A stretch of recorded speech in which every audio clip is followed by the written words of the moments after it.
বদনাম করে চলে যায় আর খেসারতটা দিতে হয় রাজনৈতিক দলকে। আমাদের ওদের প্রয়োজন নেই। যারা যেতে চায় তাদের যাওয়ার জন্য আমি অনুমতি দিচ্ছি, যারা থাকতে চায় এবং নতুন করে আসতে চায় তাদের আমি আবেদন জানাচ্ছি, আহ্বান জানাচ্ছি। আমরা তো লড়বই, কিন্তু আমি সমস্ত বিজেপি বিরুদ্ধেই রাজনৈতিক দলকে, সমস্ত এনজিওসদের, অনেক পলিটিক্যাল অর্গানাইজেশন আছে যারা অনেক সামাজিক কাজ করেন, তাদের সবাইকে আবেদন করব। নিউট্রাল অনেক প্ল্যাটফর্ম আছে, তাদেরও আবেদন করব।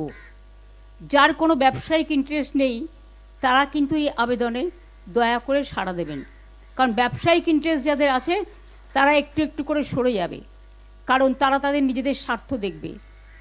তাদের নিয়মই তাই, সরকারে যে থাকে তার স্বার্থে জড়িয়ে পড়ে, আর যখন নিজের স্বার্থে বদনাম করে চলে যায় আর খেসারতটা দিতে হয় রাজনৈতিক দলকে। আমাদের ওদের প্রয়োজন নেই। যারা যেতে চায় তাদের যাওয়ার জন্য আমি অনুমতি দিচ্ছি, যারা থাকতে চায় এবং নতুন করে আসতে চায় তাদের আমি আবেদন জানাচ্ছি, আহ্বান জানাচ্ছি।